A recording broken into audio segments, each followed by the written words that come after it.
kamu kelihatan lagi banyak tekanan ya akhir-akhir ini. Iya nih, lagi capek banget, nggak tahu harus gimana lagi. Aku juga pernah kok kayak kamu. Aku mau berbagi sesuatu nih yang bisa membantu kamu. Apa tuh? Jadi hari ini ya aku mau ngajak kamu kajian Islami.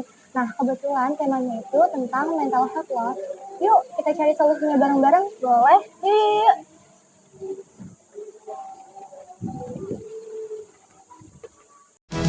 Ada anak bertanya pada bapaknya, buat apa berlapar-lapar puasa? Ada anak bertanya pada bapaknya, tadarus tarawih apalah gunanya? Assalamualaikum, halo Sobat Cen, kembali lagi di segmen Anak Bertanya.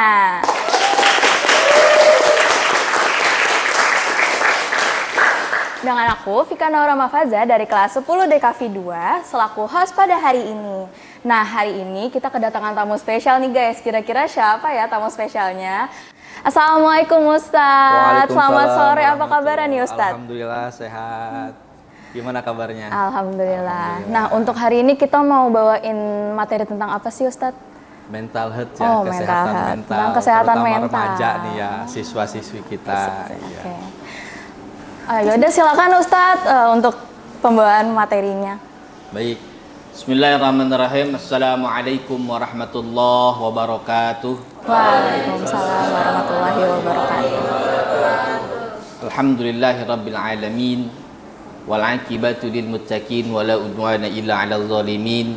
Shalatu wassalamu ala khairi khalqihi sayyidina wa maulana Muhammadin wa ala alihi wa ashabihi wa man tabi'ahum bi ihsanin ila yaumiddin. Amma ba'du. Qad qala Allah ta'ala fi kitabihil karim. A'udzu billahi minasyaitonir rajim. Ya ayyuhalladzina amanu taqullaha wa qulu qawlan shadida yuslih lakum a'malakum wa yaghfir lakum dzunubakum wa may yuti'illaha wa rasulahu faqad faza fawzan 'azima. Wa qala an-nabiy sallallahu alaihi wasallam innama bu'itsu liutammima makarimal akhlaq. Shadaqallah wa shadaqa Rasulullah sallallahu alaihi wasallam. Pembawa acara yang saya hormati, juga hadirin anak-anakku yang hadir, juga pemirsa Citra Negara TV yang dimanapun berada, mudah-mudahan dimuliakan oleh Allah Subhanahu wa Ta'ala. Bersyukur kita kepada Allah, alhamdulillah kita masih bisa merasakan kenikmatan di bulan suci Ramadan ini dengan melaksanakan berpuasa, menunggu saat-saat yang kita nantikan, yaitu berbuka dengan penuh rasa bahagia dan bangga. Salawat teriring salam semoga senantiasa tercurah limpah pada baginda alam Nabi besar Muhammad sallallahu alaihi wasallam. Hadirin yang saya hormati dan mudah-mudahan Allah muliakan, pembahasan kali ini insya Allah bertemakan tentang kesehatan mental yang belakangan ini sering menjadi topik perbincangan terutama di kalangan para remaja. Nah, sekarang kita yang duduk di bangku sekolah kadang terganggu mental kita, bukan dalam artian terganggu kesehatan mentalnya, cuman cenderung mentalnya itu lemah, mudah marah, kemudian ambisius tetapi tidak terarah, kemudian ketika dia marah, apapun dia ucapkan, apapun dia keluarkan tanpa filternya. Nah, disinilah yang diperlukan adalah benteng pertahanan yang kokoh di dalam jiwa-jiwa kita. Kita adalah remaja muslim yang dilahirkan dari rahim muslim yang harus menjunjung tinggi keislaman kita. Nabi Muhammad SAW diutus ke muka bumi ini adalah liutammima makarimal akhlak. Maka seorang yang mentalitinya terganggu, maka cenderung akhlaknya akan jelek. Tetapi kalau kita bisa mengimbangi dengan iman kita, mengimbangi dengan ketakwaan kita, maka mental kita akan seimbang. Nah, seimbangnya mental kita, maka kita mampu mengejar apa yang akan kita cita-citakan. Sekedar prolog mungkin seperti itu. Barangkali ada unek-unek ataupun ada pertanyaan dari kalian semua, silakan. Teman-teman ada yang mau bertanya hari ini untuk sekitar pertanyaan tentang mental health. Silakan. Saya Pak. Ya. Silakan. Assalamualaikum warahmatullahi wabarakatuh. Waalaikumsalam warahmatullahi wabarakatuh. Saya Ari Kasfi Syafa dari kelas 10 TKJ Plus. Ya. Saya ingin bertanya Pak, Baik. mengapa anak zaman sekarang itu kebanyakan mengalami yang namanya kerusakan mental? Baik. Apakah mungkin karena kurang mendekatkan diri kepada Allah? Oke. Apakah karena terlalu sering mengikuti tren zaman? Dan solusinya apa? Baik. Ya, terima kasih. Terima kasih Erik ya. Arik. Oh, Arik. Arik. Ada 2 soalnya. Iya. Kesehatan mental bagi remaja ya, yang cenderung rada terganggu, bukan terganggu, tapi bagaimana si mental itu, apa yang dia lihat, apa yang dia pegang, apa yang dia jalankan sehari-hari. Cenderung lebih banyak emosional gitu kan. Kemudian di sisi kebaikannya kurang, kemudian mudah menirukan apa yang ada di hadapan dia yang dipegang. Misalnya, maaf nih, ketika kita scroll TikTok, scroll YouTube, Instagram, kadang ada video baru yang lagi viral yang dialognya itu kurang bagus. Misalnya, bla bla bla bla, anjay, anjir gitu kan. Ada pernah dengar?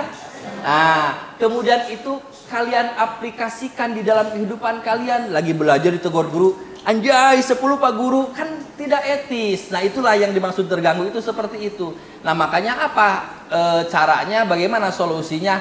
Lebih kembali mendekatkan diri kepada agama.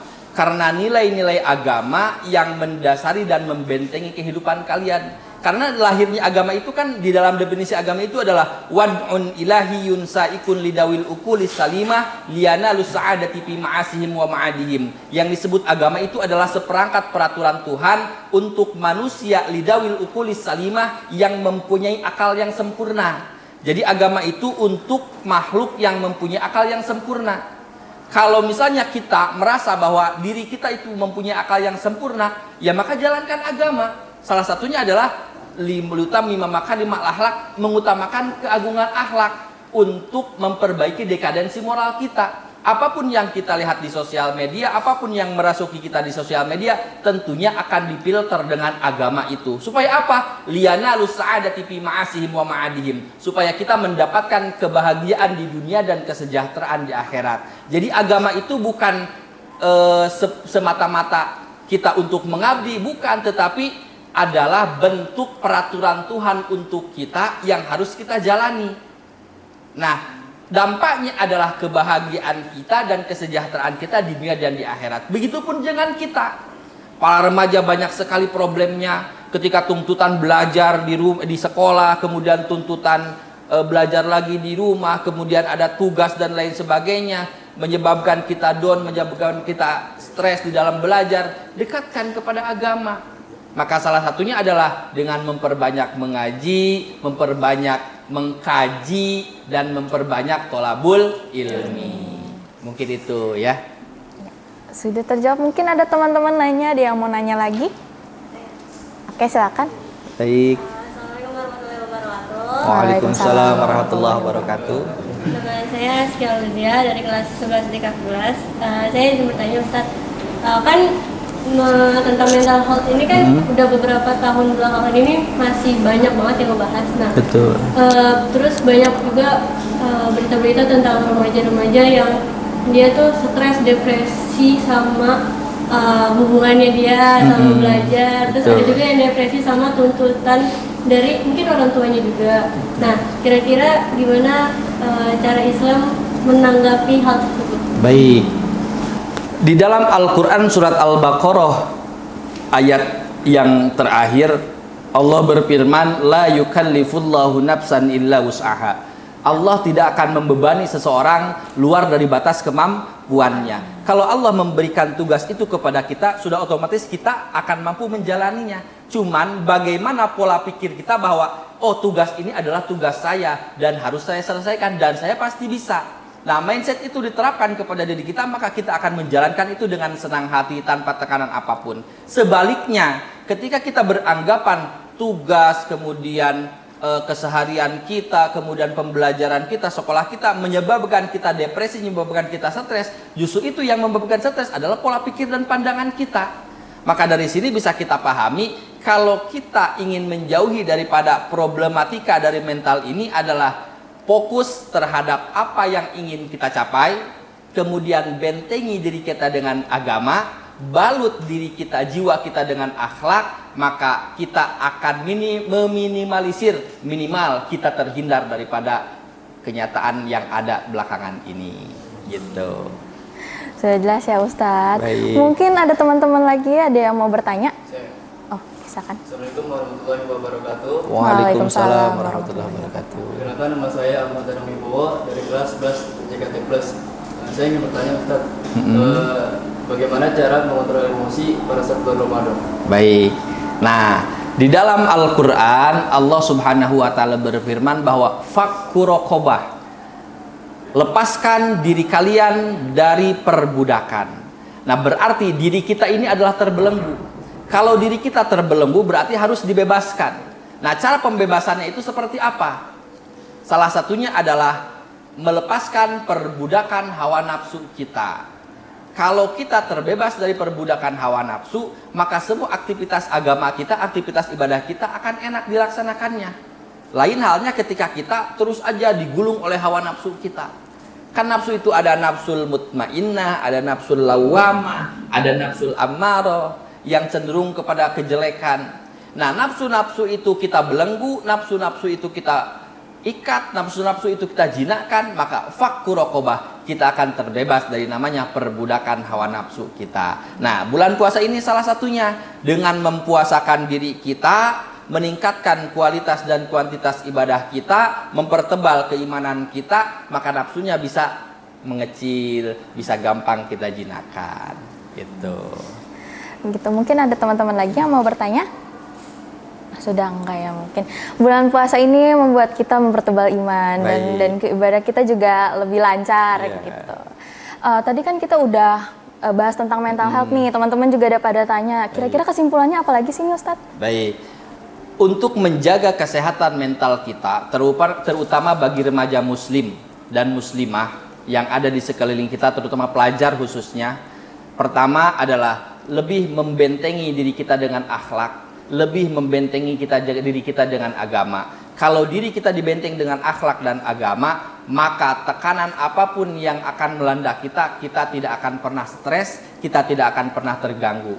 Karena satu tujuan kita, karena satu barometer kita apa? Perintah Allah Subhanahu wa Ta'ala. Kalau misalkan Allah memberikan perintah, berarti Allah memberikan kekuatan kepada kita dan kita mampu melewatinya. Yang kedua, kita contoh Rasulullah Shallallahu Alaihi Wasallam, liutamima makarimah akhlak, sebagai penyempurna akhlak. Perbaiki dekadensi moral kita, perbaiki akhlak kita, lebih hormat terhadap guru, lebih hormat patuh kepada orang tua, dan menghargai terhadap sesama, yang akan memberikan lingkungan kita harmonis, bukan harmonis hubungan yang maksudnya harmonis. Kita hubungannya enak dengan teman, dan juga kita bisa melaksanakan kehidupan kita dengan dituntun oleh Al-Quran dan Sunnah Rasulullah Sallallahu Alaihi Wasallam. Masya Allah, Alhamdulillah teman-teman udah selesai juga nih. Kita langsung tutup aja Ustadz. Baik.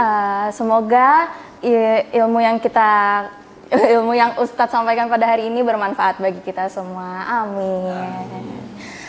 Saya selaku host, Vika Nora Mufaza selaku host dari kelas 10 DKV 2, dan saya Fikri Zainuriha.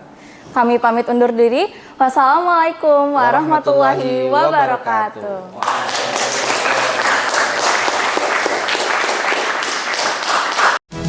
Ada anak bertanya pada bapaknya, buat apa berlapar-lapar puasa? Ada anak bertanya pada bapaknya, tadarus tarawih apalah